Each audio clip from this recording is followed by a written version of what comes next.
다음에 이제 우리가 차트를 했던 본문으로 넘어갑시다. 너무나 잘 하시는 얘기예요. 여러 번 들어보셨고요. 또는 뭐 묵상도 해보셨고 읽어도 보셨을 거예요. 자, 제가 한 것들 잠깐 나누도록 하겠습니다. 카야증으로 좀 구절을 나눠봤는데요. 25절부터 볼까요? 어떤 율법사가 일어나 예수를 시험하여 이르되 선생님 내가 무엇을 하여야 영생을 얻으리까? 이거는 당시 그 뭐 율법사뿐만 아니라 모든 유대인들이 영생에 관한 이 궁극적 질문들을 다 갖고 있습니다. 어떻게 해야 영생을 얻을 수 있나에 대한 질문들을 다 갖고 있고 이 질문들은 이제 그 수준에 따라서 다양하게 그 질문의 내용이 구성될 수 있어요. 예를 들어서 요한복음 4장 가면요. 사마리아 여인을 만나시죠. 예수님이요. 사마리아 여인이 무슨 질문합니까? 예배에 관한 질문해요. 예배는요. 영생에 관한 질문과 동일한 거예요. 그러니까 다 영생에 관한 기본은 영생인데 그 영생을 풀어가기 위한 자기 삶의 구체적 고민 또는 어떤 갈등 이런 것들을 이제 달리 표현하는 거예요. 그 사마리아 여인은 왜 그렇게 질문했을까? 예배 안에 영생이 있다고 믿기 때문에 그래요. 자, 영생을 얻기 위해서 무엇을 하여야 합니까? 라는 질문을 받는 자는요. 그 당시에 있어서 그 질문에 대한 답을 할 실력이 있는 것으로 전제되기 때문에 그 질문을 하는 거예요. 아무한테나 막 하지 않죠. 근데 당시에는요. 최고 율법사 내지 최고 랍비 선생들에게만 가서 이 질문을 합니다. 그러니까 뭐 서로들 친구끼리 뭐 Q&A 하는 게 아니에요. 그러니까 그만한 권위가 있는 것을 예수는 인정을 받은 거죠. 많은 사람들에게. 그러니까 니고데모도 이제 요한복음 가면요. 그런 질문을 하고 많은 사람들이 질문을 합니다. Q&A. 자, 질문과 답. 근데요. 예수님의 소통 방식을 보면요. 너무너무 기가 막혀요. 왜냐하면요. 이게 원래 귀납법이에요. 귀납법이 뭐예요? Q&A예요. 근데 예수님이요. 누가 이렇게 질문하면요. 답이 이거야. 일로 와서 들어. 외워. 이렇게 안 하고요. 다시 질문하세요. 그죠? 이게 예수님의 소통 방법이었고 이게 강의고 이게 설교였어요. 저도 그걸 연습을 좀 이제 열심히 하고 있습니다. 이렇게 하고 싶어요. 근데 한국 이 교육과 또 교회 안에서 이루어지는 이 형태들은 너무 일방적이에요. 한 사람이 모든 것을 쏟아내고 다른 모든 이 청중들이 그냥 듣고 끝나는 걸로. 이제 거기서 조금 더 옮겨줘야 되겠죠. 물론 뭐 방식은 여러 개 다양하게 할 수 있습니다. 그걸 끝내고 나서 저희처럼 또 서로 토론하고 이야기를 나누고 Q&A 할 수 있죠. 근데 예수님은 어쨌든 직접적으로 누군가를 질문을 받았을 때는 거기에 대한 방식으로 바로 답을 주는 게 아니라 또 질문도 던지고 또 그 사람이 또 묻고 답을 내리면 그거에 대해서 또 다시 얘기해 주시고 이렇게 풀어가신단 말이에요. 그러니까 원래 이렇게 소통 또는 토의 Q&A를 통해서 가장 많이 배웁니다. 가장 많이 배워요. 그래서 여러분들이요 이렇게 이 시간을 통해서 배운 것들을 그냥 혼자만 갖고 있지 마시고 나누세요. 꼭 누군가로 나누시고 질문도 한번 던져보시고 그 사람의 질문도 받아보시고 그런 시간을 가지시면 훨씬 더 유익하고 여러분들 것들로 잘 정리할 수 있습니다. 자, 어쨌든 율법 교사가 와서 본인이 던질 질문에 답을 해줄 수 있는 분이다라는 권위를 인정한 전제를 갖고 왔는데 동기는 약간 아주 옳진 않았어요. 이게 시험하기 위해서 온 거예요. 시험하기 위해서 왔다라는 거는 율법 교사가 자기가 던진 질문에 대한 답을 자기는 이미 알고 있어요. 그러니까 맞나 안 맞나를 확인하는 정도로 지금 그 동기를 갖고 예수께 와서 질문합니다. 근데요, 궁극적으로는요, 이 율법 교사가 갖고 있었던 영생을 얻기 위한 어떤 일에 대한 자기 답은 틀려요. 그죠? 자기 답은 틀린다는 것을 스스로 깨닫게 해주신단 말이에요, 예수님이. 스스로. 이렇게 막 집어넣지 않는단 말이에요. 오케이? 자, 봅시다. 그래서 영생은 뭡니까? 또는 영생을 얻기 위해서는 어떻게 해야 됩니까? 라는 질문을 25절에서 던져요. 자, 이 37절은 영생은 이런 거야. 이렇게 얘기해요. 예수님이요. 그의 대답을 또 듣죠. 자비를 베푼 자니이다. 그러니까 예수께서 어떻게 말씀하십니까? 너도 이와 같이 하라. 여러분들 이게 충격인데 왜 충격이에요? 지금 누가 공동체가 즉 헬라니즘과 철학과 세속의 사고방식을 갖고 있던 사람들 또 여기에 나오는 율법 교사도 마찬가지예요. 뭐냐면요. 그러니까 이 종교는 달라요. 그죠? 예, 종교는 다르고요. 그 메커니즘도 조금씩 다른데요. 궁극적으로 아까 제가 말씀드린 하나님께서 영혼을 우리에게 주셨단 말이에요. 그 영혼은 물론 부패했습니다. 예수를 만나지 않고는 구원받을 수 없어요. 회복될 수가 없어요. 하지만 그 영혼이라는 실체는 모든 사람은 다 갖고 태어난단 말이에요. 그래서 그 실체에 대한 내용을 채우기 위해서 모든 사람은 뭐가 된다고요? 시커가 돼요. 구도자가 돼요. 어떤 식으로든. 자기가 의식하든 의식하지 않든 다 모든 인간은요, 영혼을 갖고 태어나기 때문에 구도자의 삶을 살아갑니다. 그러면서 자기가 원하는 가치의 삶, 자기가 원하는 최종 목적이 뭔가에 대한 삶을 끊임없이 찾아가요. 그 예수를 못 만나면 돈이 신이 되고, 명예가 신이 되고, 자랑이 신이 되고, 자녀가 신이 되고, 학벌이 신이 되고, 이렇게 가는 거예요. 다른 또 타종교가 신이 되고, 이런 거예요. 그러니까 이 영혼을 가지고 태어난 모든 인간은 진리를 찾고자 하는 갈망을 기본적으로 갖고 있다. 근데 그 진리와 구원이라는 또는 영생이라는 목적에 이르기 위해서 내가 뭔가를 해야 된다고 생각하죠. 이게 인과율이죠. 그러니까 이 두 개는 학습되지 않고요. 본성으로 다 갖고 태어납니다. 분명히 영생은 있을 거야. 구원을 받아야 되는 건 내가 알아. 그런데요, 그렇게 하기 위해서 내가 뭔가 해야 돼. 이렇게 따라와요. 내가 뭔가 반드시 해야지 거기에 도달하지. 그게 속는 거예요. 그게 보이는 세계에서는 그게 답입니다. 지금 율법교사도 그 답을 갖고 있어요. 자기가 뭔가 해야지 영생을 얻을 수 있다라는 전제를 갖고 질문을 이렇게 던지잖아요. 무엇을 해야 영생을 얻겠습니까? 누가 공동체, 제가 말씀드린 헬라니즘, 그 다음에 세상의 모든 이데올로기와 사조들, 철학, 이 통치, 이게 모든 것들도 다 무엇을 해야지 그 영생과 구원의 지점에 이를 수 있다라고 가르친다니까요. 그러니까 똑같아요. 동일해요. 가는 방향들은 다 다를 수 있어요. 하지만 목표 지점은 또는 그 과정은 예수 만나지 않은 모든 사람들은요, 바로 이 동일한 사고방식을 갖고 있습니다. 무엇을 해야 됩니까? 그러니까 30절에 예수님께서 하라고 분명히 말씀하시죠. 이와 같이 하라. 자, 하라. 그러니까 그러면 영생을 얻는 길은 뭐예요? 이와 같이 하라는 것은, 이와 같이는 누구 같이 하라는 얘기예요? 여기에 나와 있는 세 그룹 중에서 누구예요? 사마리아 사람. 사마리아 사람같이 해라. 이렇게 답을 내리신 거잖아요. 그죠? 그러면요, 사마리아 사람처럼 사람을 긍휼히 여기고 도와주면 영생을 얻어요? 그런 뜻이 아니에요. 그러니까 예수님은요, 율법교사가 던진 질문을 돌려서 다른 답으로 주시고 계신 거예요. 그래서 이 예수 그리스도의 소통 방법과 예수님이 원래 의도한 메시지가 뭔지를 본문을 통해서 잘 찾아가지 않으면 헷갈린다니까요. 그러면 지금 말씀드렸죠. 영생은 무엇을 해야지 얻을 수 있는 겁니까? 궁극적으로 그게 아니에요. 근데 예수님은 왜 영생을 이와 같이 하라고 대답했을까요?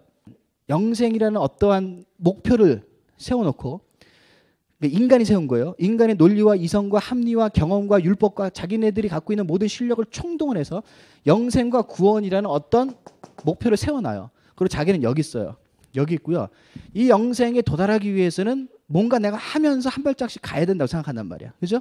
그 방향과 목표를 향해서 계속 가서 내가 바로 그 지점에 다다랐을 때 영생이라는 열매를 내가 딸 수 있다라는 인간적 관념을 갖고 있어요.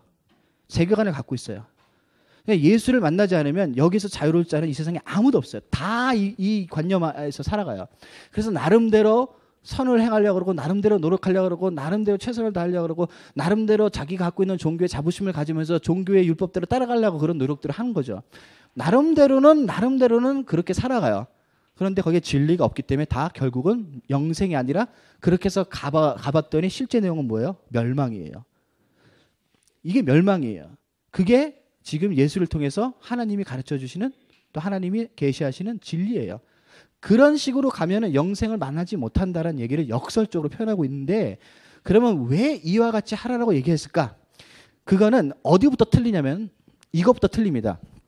율법 교사가 이야기한 질문 자체가 틀릴 뿐만 아니라 무엇을 해야 하리까? 무엇을 해서 얻는 게 영생이 아니라는 것이 십자가잖아요. 너희들이 무엇을 해서 영생을 얻을 수 있으면 십자가가 왜 필요해? 십자가 필요 없지. 오히려 그게 훨씬 더 이성적이고 합리적이죠. 훨씬 더 논리적이고 우리한테 맞죠. 그렇죠. 그렇기 때문에 영생을 얻기 위해서 무엇을 해야 된다라는 것 자체가 십자가와는 대적하게 돼 있어요. 맞질 않아요. 그죠? 그 다음에 그거 이전에 잘못된 설정이 있어요. 뭐냐면요, 인간들이 생각하는 영생은 없어요. 이해되세요? 영생을 세워놓고 무엇을 해야지 저기에 도달할 수 있겠습니까? 라는 질문 두 가지가 다 틀려요. 첫 번째는 제가 뭐라고 설명했어요. 그래서 영생은 무엇을 자기가 행해서 얻는 게 아니다라는 거. 그 다음에 그것보다 더 중요한 것은 너희가 생각하는, 네가 관념하고 있는 영생은 원래 없다 이 얘기예요. 이 얘기는. 영생은 없어요. 우리가 갖고 있는 개념, 우리가 갖고 있는 어떠한 이데아적인 어떠한 물질적이지 않은 다른 차원의 세계의 영상이라는 걸 여러분들이 어떤 식이고 생각하던 그 영생은 없어요. 일단은 이렇게 시작해야 됩니다. 그래야지 답을 찾아갈 수 있어요. 우리가 설정해 놓은 영생 없다. 그렇기 때문에 영생은 허구다. 그리고 그 영생으로 가는 나의 노력도 허구다. 헛짓이다. 그거를 십자가로 다 무너뜨려야지 그 다음에 예수가 보여요. 자, 이해가 이렇게 확 오시지 않을 거예요. 봅시다. 그러면 도대체 왜 예수님께서 마지막 37절에 영생은 이런 거야 라고 얘기했을까요? 찾아가 볼게요. 자, 그래서 A와 A-로 나눴고요. 26절 가면요, 예수님께서 질문하십니다. 25절에 율법교사가 질문했는데 또 그 질문을 하세요.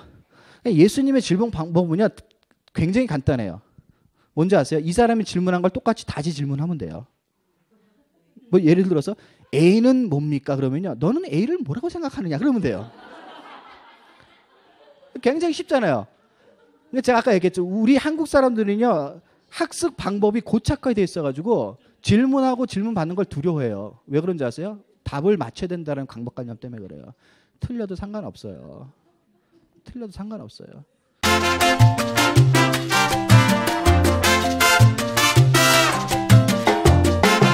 여러분들 안에는 항상 이렇게 이 두 가지 내용이 존재하죠. 하나는 맞춰서 칭찬받던지 못 맞춰서 쪽팔리던지 이 둘 중에 하나의 갈등이 항상 있단 말이에요. 그러니까 그냥 가만히 있는 게 좋은 거지. 가만히 있는 게. 왜냐? 틀릴 가능성이 많으니까. 그죠? 그게 두려움이에요, 여러분. 두려움. 그걸 깨는 게 귀납법적 방법론이에요. 인덕티브예요. 그게 Q&A 하는 거예요, 지금. 예수님이 그냥 자, 그러면 영생은 뭐라고 너 생각하느냐? 성경에 뭐라고 적혀 있느냐? 뭐라고 너는 도대체 생각하길래 나한테 그 질문을 하느냐? 이렇게 다시 대질문한단 말이에요. 예수 그리스도의 질문이고요. 36절에 보면요. B다시. 여기도 예수님이 질문하십니다. 그죠? 쭉 예를 드신 다음에 내 생각에는 이 세 사람 중 누가 강도 만난 자의 이웃이라고 생각하느냐?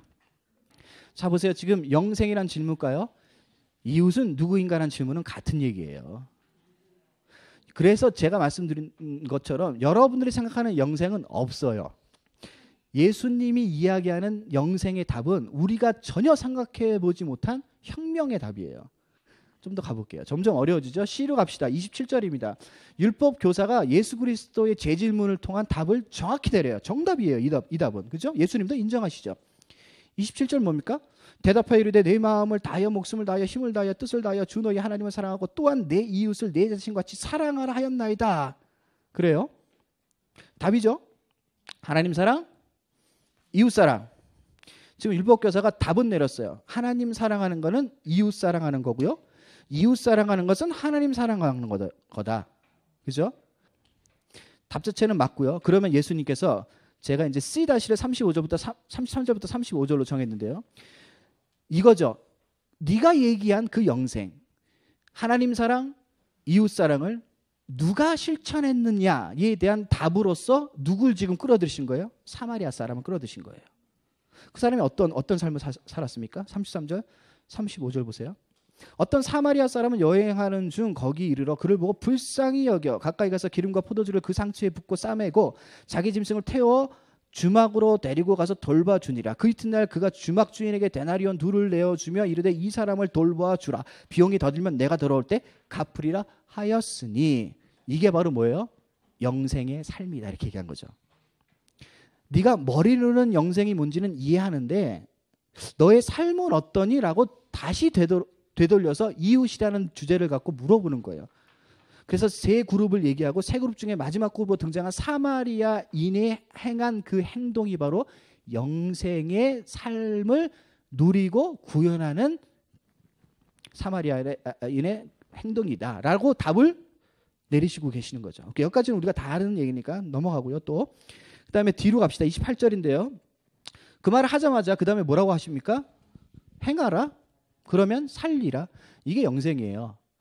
그래서 제가 말씀드렸죠. 여러분들이 정해놓은 영생이라는 내용은요 틀리다니까요. 그게 영생이 아니에요. 영생은 뭐 하는 거예요? 하나님 사랑, 이웃 사랑 하는 거예요. 그걸 행하면 어떻게 되는 거예요? 사는 거죠. 그 사는 게 뭐예요? 예수님 말로 하면 그게 영생이라는 거예요. 우리가 갖고 있는 모든 존경을 다 부셔버려요. 영생은 뭐 하는 거라고요? 하나님 사랑, 이웃 사랑하는 거예요. 한 가지 더 얘기해 볼게요. 제가 저번에도 마태복음 할 때 얘기했는데요. 여러분들이 하나님을 얼마큼 사랑하세요? 간단하죠. 이웃을 사랑하는 만큼 사랑합니다. 제 얘기가 아니죠. 예수님 얘기예요. 하나님을 얼마큼 사랑해서요? 하세요? 이웃을 사랑하는 것만큼 사랑할 수밖에 없어요. 그걸 부정하지 마세요. 근데 우리는 끊임없이 부정하죠. 왜냐하면요. 우리가 갖고 있는 이원론 때문에 그래요. 하나님 사랑하는 것을 무엇으로 확인하고 싶으세요? 여러분들? 종교로. 종교로. 뭐예요? 예배에 잘 참석하는 거. 예배에 잘 드리는 거. 그죠? 그 다음에 여러분들이 지금까지 해왔던 신앙의 습관들 있죠? 그거를 여러분들이 정해놓은 만큼 내가 열심을 내고 잘하면 하나님을 사랑한 것 같은 마음이 들어요. 하나님 사랑해? 그러면 얼마큼 사랑하는지 너 이웃 어떻게 사랑하는지 보면 돼 이거예요. 하나님 사랑, 이웃 사랑 한 만큼 하나님 사랑하는 거예요. 여기서 여러분들의 인생을 부셔뜨리지 않으면요. 여러분들은 그냥 종교인입니다. 그냥 종교인. 그러니까 여러분들은 끊임없이 하나님 사랑을 이틀 안에 가둬놓는단 말이야. 그리고 난 하나님 많이 사랑한다 그러고 하나님을 종교 안에서 많이 사랑하는 것만큼 그 종교대로 종교의 눈으로 이렇게 보면요. 이웃을 사랑할 수 없어요. 그게 바리새인이에요. 정죄하고 싶거든요. 죽이고 싶거든요. 왜요? 자기가 하나님 사랑한다는 프레임 안에 들어오지 않으니까. 자, 이렇게 됩니다. 어떻게 됩니까? 행하라 그러면 영생하다. 그러면 살린다. 산다. 근데 뒤다시 보면요. 30절에서 32절인데요.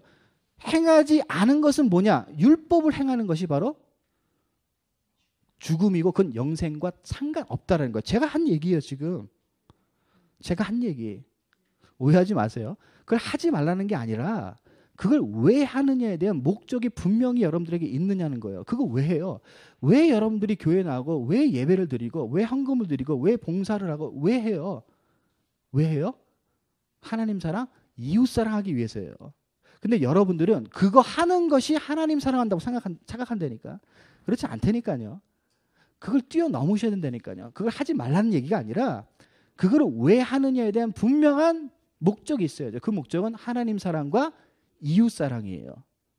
그렇기 때문에 내가 그것을 한 만큼 하나님 사랑하는 게 아니라 그것을 통해서 내가 도대체 하나님 사랑과 이웃 사랑을 내 삶을 통해 얼마큼 실천하고 구현하고 있는가를 확인하셔야 된다는 거예요. 거기서 머물면 안 된다니까요. 그러니까 머물면 바리새인이고 바리새인이 되면요 자기가 정해놓은 영생은 다 틀린다니까요.